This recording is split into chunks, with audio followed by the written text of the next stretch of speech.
মাননীয় স্পিকার, মাননীয় প্রধানমন্ত্রী কর্তৃক উত্তর দানের জন্য আমার তারকা চিহ্নিত প্রশ্ন নম্বর 20 মহান জাতীয় সংসদে উত্থাপন করছি। মাননীয় প্রধানমন্ত্রী অনুগ্রহ করিয়া বলিবেন কি, সনাতনী কৃষি থেকে বেরিয়ে গবেষণা, প্রযুক্তি এবং যান্ত্রিকীকরণের জোর দিয়ে কৃষিকে প্রযুক্তি নির্ভর, লাভজনক এবং টেকসই খাতে রূপান্তরের লক্ষ্যে আপনার সরকার কোনো পদক্ষেপ গ্রহণ করিয়াছে কিনা এবং করিলে তাহা কি? মাননীয় স্পিকার, আপনাকে ধন্যবাদ। মাননীয় প্রধানমন্ত্রী। বিসমিল্লাহির রহমানির রহিম। মাননীয় স্পিকার, আপনাকে ধন্যবাদ এবং আপনার মাধ্যমে আমি মাননীয় সংসদ সদস্য জনাব আবুল কালামকে ধন্যবাদ জানাচ্ছি তার প্রশ্নের জন্য। মাননীয় স্পিকার, বর্তমান সরকার কৃষিকে সনাতনী আর শ্রমনির্ভর ব্যবস্থা থেকে বের করে নিয়ে এসে গবেষণা, আধুনিক প্রযুক্তি, উদ্ভাবন এবং যান্ত্রিকরণের মাধ্যমে একটি প্রযুক্তি নির্ভর, লাভজনক, প্রতিযোগিতামূলক এবং টেকসই খাতে রূপান্তরের লক্ষ্যে বেশ অনেকগুলো পদক্ষেপ গ্রহণ করছে মাননীয় স্পিকার। কারণ আজকে থেকে 10 বছর বলি, 20 বছর বলি, 30 বছর আগে আমাদের যেই জনসংখ্যা ছিল, আমাদের জনসংখ্যা অনেক বৃদ্ধি পেয়েছে। তার ফলে আমাদের যে কোনো কৃষিজাত পণ্য উৎপাদন আমাদেরকে বাড়াতে হবে এবং সেই জন্য সনাতনী পদ্ধতিতে যদি আমরা থাকি, এই উৎপাদন বাড়ানো সম্ভব নয়। মাননীয় স্পিকার, বর্তমান সরকার যে সকল ব্যবস্থা গ্রহণ করতে চাইছে তার মধ্যে একটি হচ্ছে ডিজিটাল ও স্মার্ট কৃষি ব্যবস্থা প্রতিষ্ঠা। সরকার মাননীয় স্পিকার কৃষিকে প্রযুক্তি নির্ভর করার জন্য কৃষি ব্যবস্থাপনায় ডিজিটাল প্রযুক্তির ব্যবহার সম্প্রসারণ করতে চাইছে। কৃষক নিবন্ধন, কৃষক ডাটাবেস, ডিজিটাল কৃষি সেবা, মোবাইল ভিত্তিক আবহাওয়া তথ্য, বাজার তথ্য, কৃষি পরামর্শ, এক্সটেনশন সেবার সম্প্রসারণ এবং কৃষি সেবার অনলাইন প্ল্যাটফর্ম চালুর উদ্যোগ নেওয়া হচ্ছে মাননীয় স্পিকার। এর বাইরে একই সাথে কৃষক কার্ড, কৃষকের ডিজিটাল ডাটাবেস এবং সরকারি সেবা কৃষকের নিকট সরাসরি পৌঁছে দেবার জন্য কৃষক কার্ড বিতরণ কার্যক্রম শুরু করতে যাচ্ছে ইনশাল্লাহ সরকার।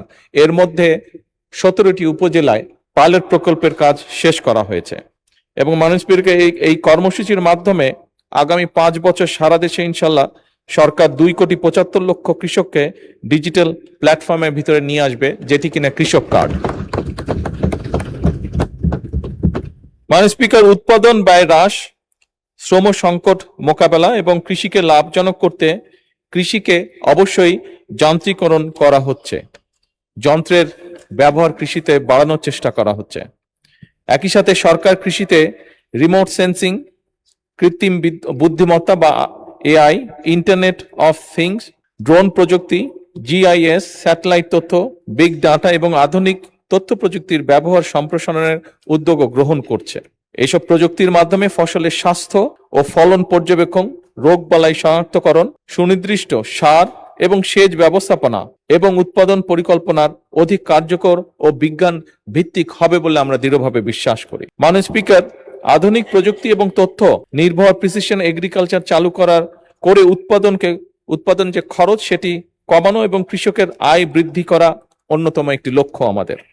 সুষম, নিরাপদ ও পুষ্টি নিশ্চিত করার লক্ষ্যে যথোপযুক্ত প্রণোদনার মাধ্যমে কৃষি খাতকে পুনর্বাসন এবং বিকশিত করারও পরিকল্পনা রয়েছে।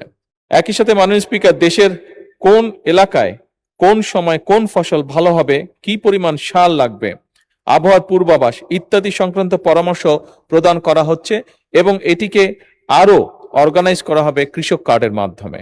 সরকার রাসায়নিক সারের উপরে নির্ভরতা কমিয়ে জৈব সার, বায়ো ফার্টিলাইজার এবং পরিবেশ বান্ধব কৃষি প্রযুক্তির ব্যবহার বৃদ্ধি করারও উদ্যোগ গ্রহণ করেছে। জলবায়ু পরিবর্তনের প্রভাব মোকাবেলায় কৃষিকে জলবায়ু স্মার্ট এবং অভিযোজন সক্ষম খাতে রূপান্তর করা হবে।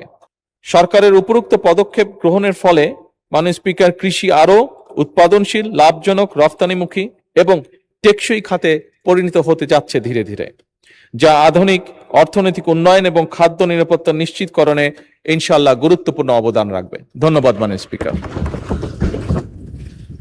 ধন্যবাদ মাননীয় প্রধানমন্ত্রী। মাননীয় সদস্য মোহাম্মদ আবুল কালাম, আপনি একটি সম্পূরক প্রশ্ন উত্থাপন করতে পারেন। মাননীয় স্পিকার, আপনাকে ধন্যবাদ। আমার প্রশ্নের তথ্যবহুল উত্তর দানের জন্য আমি মাননীয় প্রধানমন্ত্রীকে আন্তরিক ধন্যবাদ সহ কৃতজ্ঞতা জানাচ্ছি। মাননীয় প্রধানমন্ত্রীর নিকট আমার সম্পূরক প্রশ্ন কৃষকদের জন্য লাভজনক বিকল্প খাদ্য অর্থকরী ফসলের বাজার নিশ্চিত করার মাধ্যমে কৃষকদের তামাক চাষের প্রতি নির্ভরতা কমাতে সরকার কোনো পদক্ষেপ গ্রহণ করবেন কিনা এবং করিলে তাহা কি? মাননীয় স্পিকার, আপনাকে ধন্যবাদ। মাননীয় প্রধানমন্ত্রী। স্পিকার, আমরা এরই মধ্যে উদ্যোগ গ্রহণ করেছি যে সকল এলাকায়, যে সকল জমিতে তামাক চাষ হয়, এটার পরিধি যাতে না বাড়ে সেই ব্যাপারে উদ্যোগ গ্রহণ করা হয়েছে এবং আমরা আশা করি আমাদের এই উদ্যোগগুলি পর্যায়ক্রমিকভাবে কার্যকরী হবে। ধন্যবাদ।